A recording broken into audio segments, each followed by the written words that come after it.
우리가 사랑에 빠질 때 우리의 뇌는 사랑하는 사람의 신체를 열정적이고 생생한 내 자신의 일부로 바꾼다. 자신이 사랑하는 스마트폰과 단 1분도 떨어져 있기 싫은 게 우리의 마음인 것처럼 사랑의 대상이 불러일으킨 환상이 일단 뇌를 사로잡으면 뇌는 정신없이 그것을 끌어안는다. 말 그대로 그들은 사랑이라는 이름으로 뇌 속에서 하나가 된다.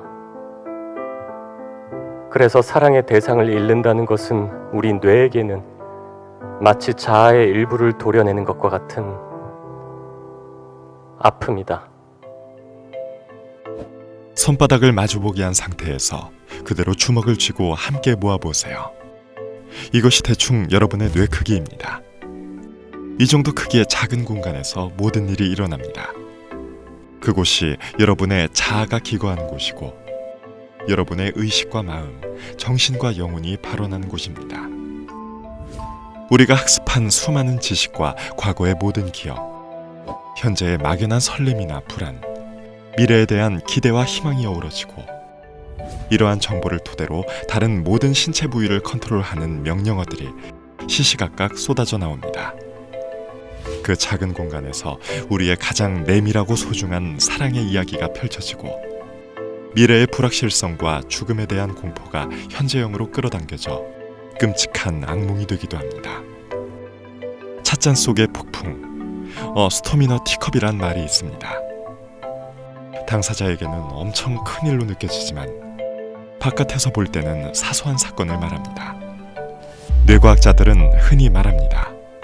우리의 사랑하는 감정이 모두 두뇌 속의 폭풍, 스토미너 브레인이라고. 그렇습니다. 사랑은 우리의 뇌가 만들어내는 전기화학적 폭풍입니다.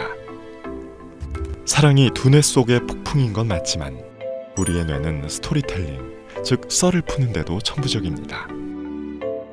책과 드라마, 영화, 인터넷, 유튜브와 SNS에 쏟아져 나오는 그 수많은 이야기들을 생각해 보세요. 이런 것들 중에는 물론 진실되고 아름다운 이야기도 많지만 낭설과 괴담, 수많은 거짓말, 거짓인 줄도 모르고 하는 거짓말 등이 넘쳐납니다. 우리가 가족과 친구, 동료들과 나누는 이야기도 잘 돌이켜보면 인간은 합리적 존재라기보다 합리화하는 존재에 가깝습니다. 대개 이러한 이야기들은 현실에 기반을 두고 있지만 또 많은 경우 별도의 세상, 가상현실을 구축합니다. 그래서 사랑도 스토리텔링, 러브스토리입니다. 우리의 뇌는 사랑이라는 감정을 순식간에 생생한 가상현실 VR로 바꾸고 때로는 이를 증폭시켜 증강현실 AR을 만들어내기까지 합니다. 그래서 사랑의 스펙트럼은 가장 아름답고 숭고한 러브스토리부터 편집증과 스토킹 등 온갖 기형적 형태까지 다양합니다. 우리는 어쩌면 뇌가 만들어내는 저마다의 VR, 그 환상을 사랑하는 건 아닐까요? 영화 허에서처럼 미래에는 어쩌면 정말로 VR과 사랑에 빠질지도 모를 일입니다. 만일 그렇다면 사랑하는 사람 간에 다음과 같은 상황이 발생할 수도 있습니다. 너 이제 나도 필요 없고 그 VR하고 사랑을 나누면 되겠네?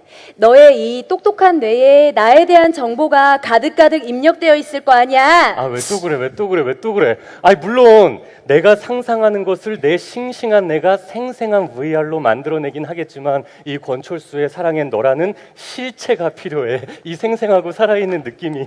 야, 늦었거든? 너네 남자들 툭하면 잘난 척하는데 실제로 남자들의 태어날 때의 뇌는 다 여자의 뇌다? 너 몰랐지? 몰랐는데?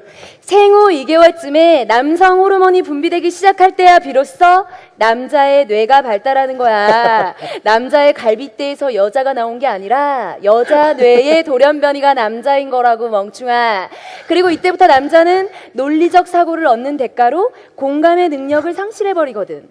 남자들은 여자들의 고민과 슬픔을 마치 수학 문제 다루듯 하잖아. 누구처럼? 나처럼? 빙고. 미끼를 물어버렸구만.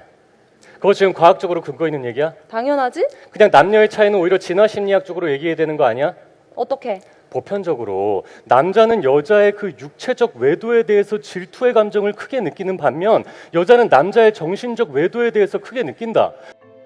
영국의 철학자 베이컨은 세상을 인간 중심으로 바라보는 태도를 종족의 우상이라 부르고 이를 경계해야 한다고 했습니다.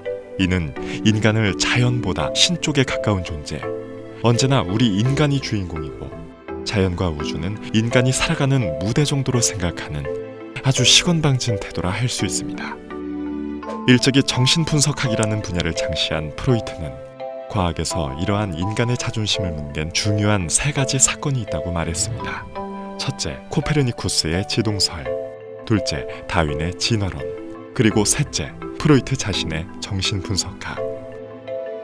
그러나 프로이트의 약간은 오만한 이러한 자신감에도 불구하고 정신분석학은 과학적으로는 입증하기 힘든 가설이라는 게 지금의 중론입니다. 그래서 정신분석은 이제 현대의 뇌과학에 그 자리를 넘겨주어야 할 것 같습니다. 그럼 뇌과학은 인간의 자존심에 어떻게 상처를 주었을까요? 아직 진행형이지만 뇌과학은 다음과 같이 말하고 있는 것 같습니다. 인간의 전유물이라고 생각했던 자아와 의식이 모두 뇌가 만들어낸 착각이다. 우리가 동물이 아니라 신적 존재임을 암시하는 자유의지, 심지어 영혼마저도 모두 허상일 수 있다. 그리고 만일 영혼이 창조된 게 아니라 뇌의 발명품이라면 신이나 절대자도 뇌가 만들어낸 환상적 어플일 수 있다. 이 모든 것이 호모사피엔스라는 종의 생존을 위한 뇌의 발명품이었고, 이 작품 제작의 제일 원칙이 모든 것이 진짜라고 믿도록 하라 였다면 어차피 믿음이니 공감이니 하는 영역도 인류가 진화적으로 손에 넣은 아주 오래된 연장 중 하나일지 모릅니다. 그리고 이러한 암시야말로 뇌과학이 21세기 인류에게 던지는 가장 중요한 화두 중 하나입니다. 마음이 하는 일은 미래를 만드는 것. 가장 인간적인 뇌라고 할 수 있는 대뇌피질의 주된 기능 중 하나는 미래를 시뮬레이션하는 거라고 합니다. 현상학의 철학자 후설은 이를 다음과 같이 설명합니다. 그에 따르면 우리가 시간이 흐른다고 느끼는 것은 뇌가 시간을 수직적으로 인식하기 때문입니다. 그림에서 시간이 수평으로 흐른다고 합시다. 우리의 뇌는 과거의 시간은 기억이라는 형태로, 미래의 시간은 시뮬레이션이라는 형태로 저장합니다. 과거의 기억과 미래의 시뮬레이션이 모두 현재로 소환된 겁니다. 시간은 수평적 흐름이지만 뇌는 이를 수직적 덩어리, 즉 기억의 블록으로 인식합니다. 과거, 현재, 미래를 동일 시점에 펼쳐놓고 이를 비교 분석하는 거죠. 이러한 뇌의 활동 때문에 우리는 시간이 흐른다고 느끼는데 이게 바로 뇌의 시뮬레이션이라는 겁니다. 그렇다면 우리가 사랑이라고 말하는 감정은 포유류가 갖고 있는 애착이라는 기본 감정을 미래에 시뮬레이션한 것은 아닐까요? 즉 우리에게 사랑이란 과거에 느꼈던 강렬한 애착, 즉 끌림의 감정일 뿐 아니라 사랑하고 있다라는 현재형이고 사랑하겠다, 죽도록 사랑하겠다라는 미래형이기도 한 겁니다. 이것은 죽음을 생각할 때도 똑같이 적용됩니다. 죽는다는 사실은 모든 생명체가 공유하지만 미래의 죽음을 시뮬레이션하는 건 인간밖에 없는 것 같습니다. 후설의 얘기대로 시간을 하나의 블록으로 인지해서 애착을 시뮬레이션한 게 사랑이라면 삶을 시뮬레이션할 때 언제고 마지막에 등장하는 게 죽음입니다.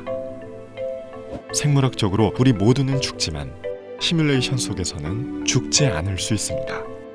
죽을 수밖에 없다는 사실에 죽고 싶지 않다는 욕망이 투영된 셈이죠. 그래서 인간은 죽음의 삶의 옷을 입혀 사후의 삶이라는 거대 담론을 만들어냅니다.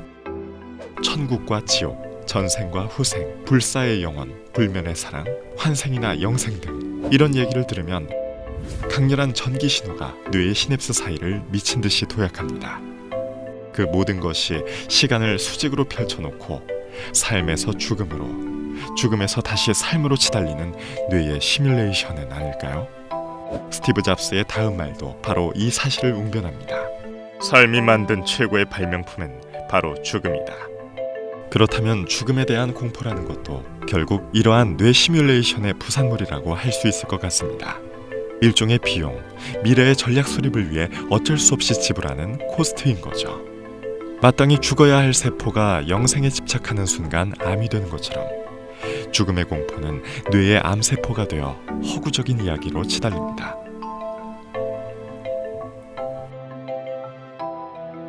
침팬지에게 언어를 가르쳤던 데이비드 프리맥이란 학자도 유인원에게 지혜를 나누어 줄지언정 죽음에 관한 인식을 나누어 줄 생각은 전혀 없다고 말했습니다.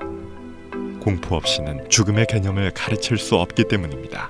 그렇다면 그 죽음이라는 공포를 극복하는 방법은 없을까요? 뇌과학적으로? 과거 로마인들에게는 이런 방법이 있었습니다. 메멘토 모리.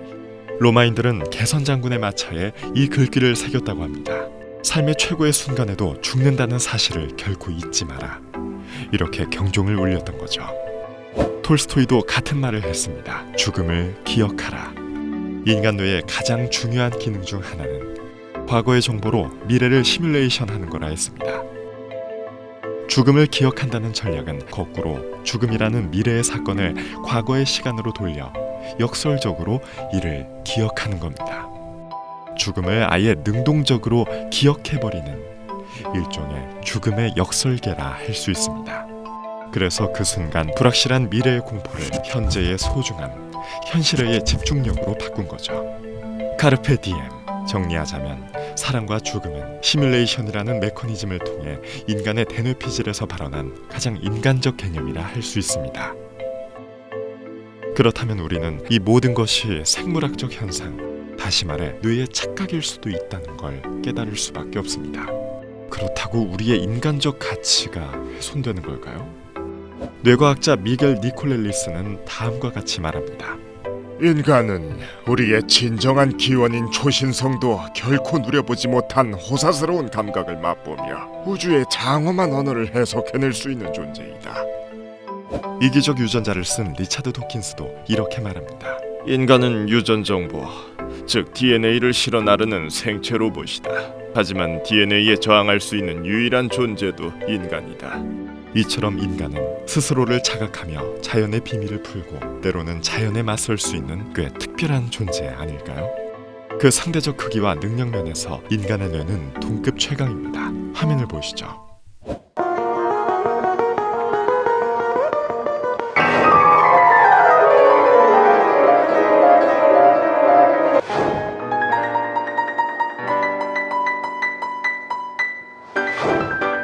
자, 이렇게 드리블 할 수 있는 것도 결국 인간의 뇌이기 때문에 가능한 거지. 이것도 그런 거예요? 그럼